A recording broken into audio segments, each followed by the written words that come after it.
So, this is how it all went down. I don't even know where to start, but let me just say this. If you ever find yourself stuck on some random, creepy-ass road, get out. And whatever you do, don't follow any weird rules. It all began when my wife, Sarah, and I were driving home late one night. We'd spent the evening with my parents, had a couple of drinks, and now we were headed back to our place. This road we're on, it's the kind of place you've driven down 100 times without a second thought, you know?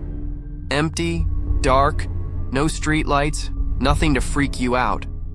Or so I thought. Out of nowhere, the car just dies.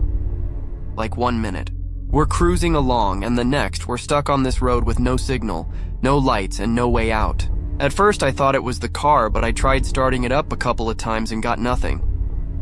What the hell? I muttered under my breath. I was getting annoyed, but didn't want to freak Sarah out. She was already looking at me, wide-eyed, probably wondering if we were going to have to spend the night out here in the middle of nowhere. "Do you think we should call someone?" Sarah asked, her voice sounding a bit shaky. I glanced down at my phone. No signal. Of course. No signal. "Babe," I said, trying to keep it cool, but honestly, I was starting to get that feeling in my stomach. You know, the one where you just know something's off. We sat in the car for a couple of minutes. No one else was around. There were no headlights coming our way. Just silence. It was so quiet. It almost felt unnatural. You ever get that? Feeling like you're being watched? That's how it felt. Then, out of the corner of my eye, I saw something. A car, coming down the road from the other direction, and it wasn't even going fast. It was almost like it was just creeping toward us, headlights cutting through the fog. I sat up straighter, relieved. Thank God, someone else is out here. But when it got closer, that's when things started to get weird. The car didn't stop. No one got out. It just parked there, about 10 feet in front of us. I don't know why, but I couldn't bring myself to move. We just sat there, staring at the damn car. It was like they were waiting for us to make the first move. It was super creepy. "What's going on? Are they gonna help?" Sarah asked, her voice barely above a whisper. I didn't know what to say. Something didn't feel right. I glanced at the rearview mirror. No one behind us, just us. And that car in front. But nobody was getting out. No headlights flashed, no doors opened. It was just there, waiting. "Maybe I should go check on them," I said, but I didn't feel good about it. Something was off. Before I could open the door, I heard a voice. I swear to God I heard it, like it was coming from inside the car. "You must follow the rules," it said. I froze. What the hell? I turned to Sarah, who looked just as confused as I was. "You hear that?" I asked. She nodded, wide-eyed. "Yeah. What the hell was that?" I don't know why, but I couldn't shake it. The voice was calm, too calm, but it freaked me out more than anything else. I wasn't sure if it was real or if it was just some messed up feeling in my head. I glanced out the window again, but the car didn't move. It was still parked, still quiet. Then it hit me. There was no one in the damn car. Shook my head, thinking I was losing it. This is crazy. Let me try starting the car again. I turned the key. Nothing. Shit, I muttered. We're stuck here. What the hell are we supposed to do? I looked back at Sarah. She was gripping her seatbelt, breathing heavier now. She could feel it too. Just then, the car moved. It didn't speed up or anything, but it slowly started rolling down the road like it was leaving us or waiting for us to follow. Okay, that's just not normal, I said, trying to laugh it off, but my stomach dropped. Before I could say anything else, the voice came back, even clearer this time. Rule number 1, it said, stay on the road. My blood ran cold. What the hell did that even mean? I turned to Sarah, who was starting to look scared. "We just need to stay on the road," I said, but I didn't believe it myself. The whole situation was starting to make my head spin. I turned the key again, hoping for some miracle, but still nothing. The car wasn't budging. The voice came again. "To escape, you must follow the rules." I looked at Sarah, trying to stay calm. What the hell is happening? Who's messing with us? She just shook her head, her eyes wide with panic. I couldn't explain it. It didn't make sense. There was no one else around, no one to help, no one to answer our questions. Just this damn road. And that voice. The car in front of us, it just disappeared. Like it had never been there. Vanished into thin air. I looked back and forth, trying to make sense of it all, but there was nothing. No car, just us, and the road. I was losing it. What was going on? Was this some sort of joke? Was I just going crazy? I turned to Sarah. "I don't know what the hell is going on, but we need to get out of here. Something's wrong." She nodded, but I could see the fear in her eyes. She wasn't as sure as I was. Then I heard it. A voice. Again. Rule number 2. Never leave the road. I swallowed hard, my heart pounding. This was no joke. Whatever this was, it wasn't something we could walk away from. I looked at Sarah, and she was already shaking. "I'm scared. I don't know what's going on," she whispered. "Yeah, I get it, but we have to follow the rules, or who knows what could happen." I wasn't even sure if I believed that myself, but there was something in the air, something heavy, something dark. All I knew was we weren't getting out of here unless we played by the rules, and God help us if we didn't. We sat in silence, for a moment, trying to process everything that just happened. The car had disappeared. The voice kept talking. And the rules.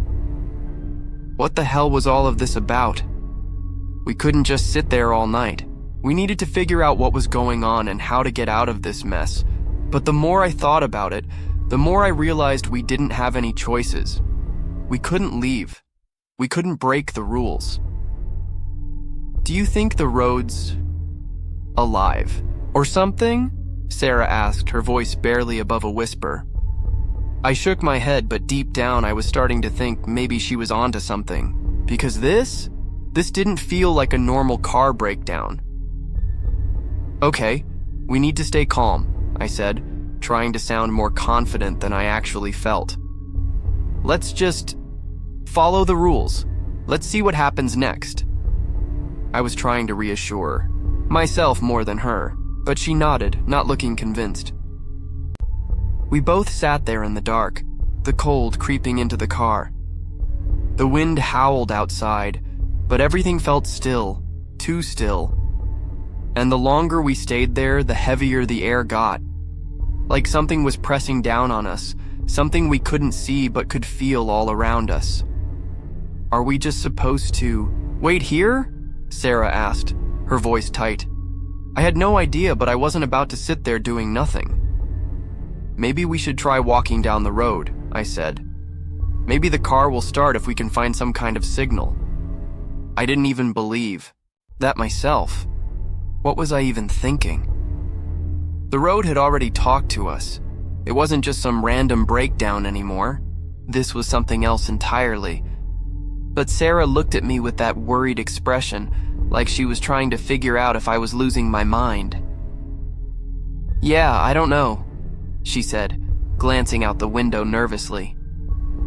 "Something's wrong with this place. I just feel like we shouldn't move. Like if we do, something's gonna happen." I didn't blame her. I was starting to feel it too. Every inch of my body was telling me not to move. But the more we sat there, the more I felt like we didn't have a choice. We couldn't stay there forever, not with that voice still echoing in my head. So I made up my mind.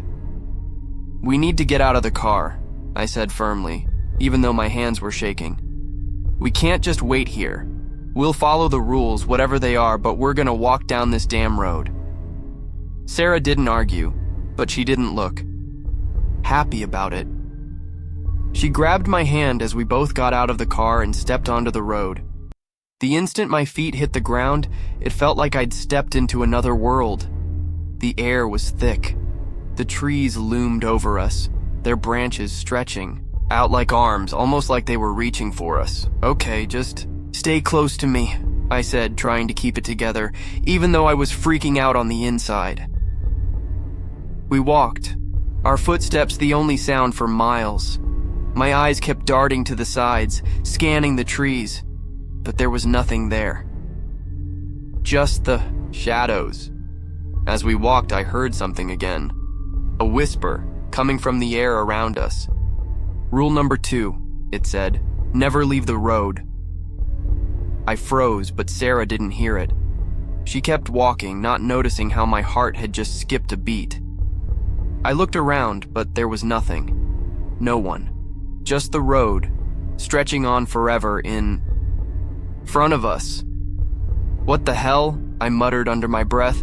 I was losing it. I had to be. I grabbed Sarah's arm and pulled her toward me. "Did you hear that?" I asked, my voice a little too loud. "Hear what?" she asked, looking confused. "Never mind," I said, trying to shake it off. "Let's just keep moving." We kept walking, but I could feel the weight of the road pressing down on us. Every step felt heavier, like something was pulling us further in. The silence was oppressive, and it was like the trees were watching us, waiting for us to make a mistake. I glanced at Sarah, who was looking around nervously. "This is messed up," she whispered. "Tell me about it," I replied. I couldn't stop the fear creeping into my voice. We were on the edge. I could feel it. Something was about to snap. Suddenly, out of nowhere, the road in front of us started to change. The air grew colder, the trees grew thicker, like the road was stretching out, pulling us into something darker. The ground beneath our feet felt uneven, like it wasn't the same road we had started on. And that's when we saw it. A sign.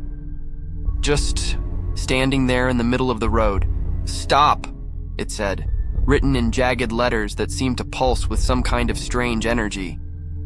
"Only the brave may pass." I stopped in my tracks. "What the hell is this?" I muttered, staring at the sign. "What does this mean?" I turned to Sarah, but she looked just as freaked out as I felt. Her face was pale and she was clutching my arm like she was scared to let go. "Should we keep going?" she asked, her voice shaking. I didn't know what to do. Part of me wanted to turn around, head back to the car, and just leave this damn road behind. But another part of me, some stupid, reckless part of me, felt like we had no choice but to go forward. "Yeah," I said, my voice barely above a whisper. "We have to. We don't have a choice." And with that, we crossed the line. We stepped past the sign, and the moment we did, everything changed. The trees seemed to close in on us. The air grew thicker. The whispers in the wind got louder, and I heard something else. Something terrible. Something that made my blood run cold. "Rule number 3, the voice said, echoing in the air around us. "You can't go back now." The Eeyore voice echoed in my mind, crawling under my skin like ice-cold fingers. "You can't go back now." I froze. What the hell does that mean? I turned to Sarah, but she wasn't looking at me. She was staring ahead, eyes wide, her mouth open like she was about to say something, but nothing came out. She was trembling. Her skin looked ashen, and for the first time I could feel it, the real weight of what we were up against. There was no turning back. I knew it. Whatever we were in, it was far deeper than a breakdown on a lonely road. We were already part of whatever this was. "Sarah," I said, my voice tight. We can't go back. It's too late for that. She nodded slowly, her expression blank, but her hands shaking like crazy. I feel it too, she whispered, voice barely audible. Like we're not supposed to be here. Like something's gonna happen if we keep going. I wanted to pull her away, take her back to the car, and drive off like nothing had happened. But deep down, I knew that wasn't an option anymore. The road had already started shifting beneath us. The sign was clear. Whatever was on this path, whatever rules we had to follow, we had no choice but to see it through. We kept walking, the sound of our footsteps crunching on the gravel now feeling louder than it ever should have been. Every step felt heavier, like the road itself was trying to swallow us whole. I glanced at the trees around us. The branches twisted unnaturally, bending toward us in sharp angles. Some of them seemed to reach down, almost as if they were going to grab us, pulling us off the road. Why are they doing this? Sarah asked, her voice trembling. I don't know, I admitted, my throat dry. But I think the road has its rules. If we want to make it out, we have to play by them. That much is clear. She nodded, biting her lip as she tried to hold it together. But I could see the panic building in her eyes, and I was just as terrified as she was. We walked in silence for a while. Time seemed to stretch on forever, the minutes dragging. I tried to keep us moving, tried to stay focused, but the feeling that something was wrong, it wouldn't go away. Every breath felt heavier, every sound felt amplified. My heart was racing, thumping so loud it drowned out everything else. And then, as if on cue, the voice came again. This time it was more insistent, more commanding. Rule number 4, it said, low and mocking. You can't trust each other, not here, not on this road. My blood ran cold. What the fuck did that mean? I looked at Sarah. She was staring ahead, but I could see the fear in her eyes. It was like the voice had triggered something in her too. Her expression was starting to change, the tension in her body coiling up, like she was fighting against something. Sarah, I said quietly, trying to keep my voice steady. What did it just say? Did you hear that? She didn't answer.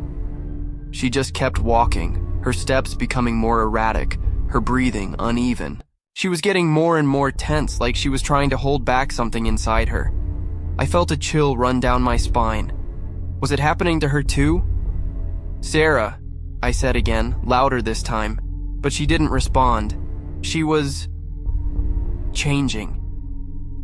The fear was eating at her, the paranoia creeping in, making her question everything. I stepped closer to her. Sarah, listen to me. We need to stick together. This isn't the time to lose it.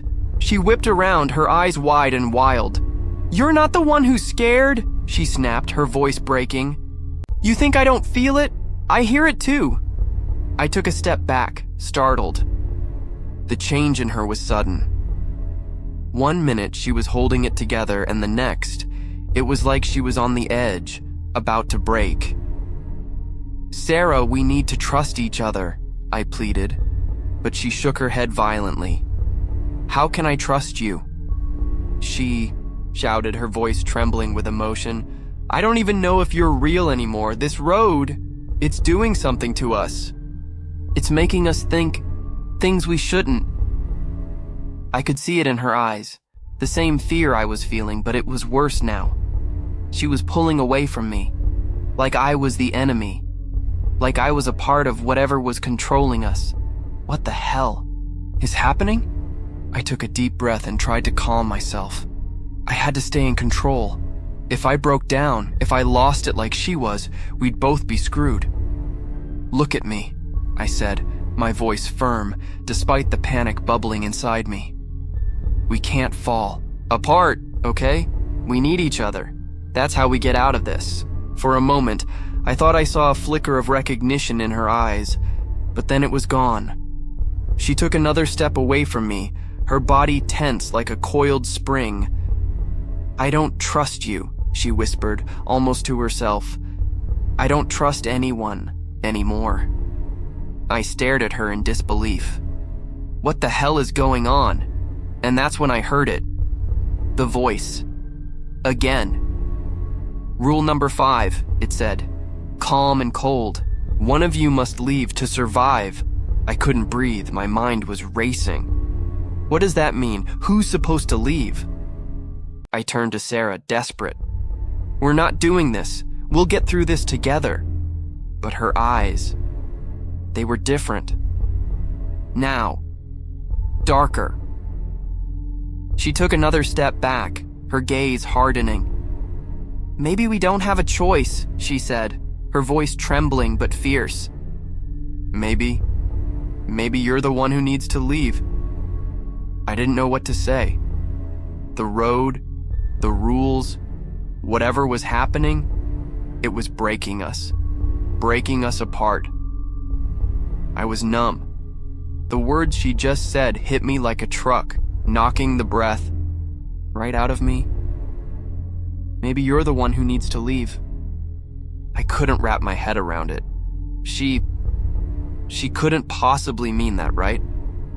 I opened my mouth to speak, but no words came out. I wanted to tell her that we couldn't let the road tear us apart, that we had to stick together. But the fear in her eyes, that distant, cold look in her face, it was like she wasn't the woman I knew anymore. Everything about this place, this road, was warping our minds. The rules, the voice, each one tearing at our sanity piece by piece. "Sarah, please." I reached out for her, my voice shaking with desperation. "We can't let it do this to us. We have to stay together. We're stronger together." But she took another step back, her face pale and drawn, eyes wide, and that distant, hollow look creeping in again. "No," she whispered, her voice breaking. "It's too late for that." I felt a cold knot twist in my stomach. No. This couldn't be happening. The road, the rules, it was all breaking us down. I looked around, the trees looming around us like dark sentinels. The whispering wind carried a low, almost mocking hum, and the road stretched on, endless, like some twisted, unholy path that we couldn't escape from. "Rule number 6, the voice came again, calm, cold, almost satisfied. "You must choose. One of you will stay, and one of you will leave." The air felt heavy. I couldn't breathe. It was like the ground beneath my feet had turned to quicksand, pulling me deeper, suffocating me with its rules, its demands. I turned. Back to Sarah. She was trembling, but not in fear anymore. Her face was pale, lips tight, and her hands were clenched into fists. "I can't stay here. Not with you. I can't." Her voice cracked, and I could see it then. The fear, the conflict. But there was something else there, too. Something darker. I felt my chest tighten. It felt like the world was closing in on me. "Sarah, listen to me," I said, my voice strained. "We don't have to do this. We don't have to let the road win. We can fight this, together." But her eyes, those eyes, were different now. Hollow. Empty. Like whatever connection we had was already slipping away, eroded by the road, by whatever twisted thing this place was. She shook her head slowly, her voice barely a whisper. "I don't know who you are anymore." My heart dropped. What the hell was happening? She was slipping away. She wasn't the woman I loved anymore. It was like the road had taken something from her, something deep inside her. And the worst part? I wasn't sure if I could get it back. The voice whispered again, and I felt the coldness seeping into my bones. "You've reached the final rule," it said. One must leave to survive. The other will remain. I felt the weight of it, the finality of it. My eyes locked on Sarah's, and I knew she was just as lost as I was. She was trapped, just like me, in this twisted game of fate. I opened my mouth to argue, to beg, to do anything to keep us together, but the words wouldn't come. My throat was tight. The voice had already taken hold of her, of both of us. There was no escaping it. Sarah took one last step back, her face pale, her lips trembling. I have to go, she said, the words barely audible. She didn't look at me, didn't even glance in my direction. She was already making her choice. She was already slipping away. And the worst part? I understood. I didn't want to let her go. I didn't want to be left here alone, trapped on this cursed road. But I knew, deep down, I wasn't the one who needed to leave. It had to be her. She was already so far gone, so consumed by the road that I couldn't bring her back. I love you, I whispered, the words escaping me before I could stop them. She didn't respond. She just kept walking away from me, her steps growing quieter with each passing moment.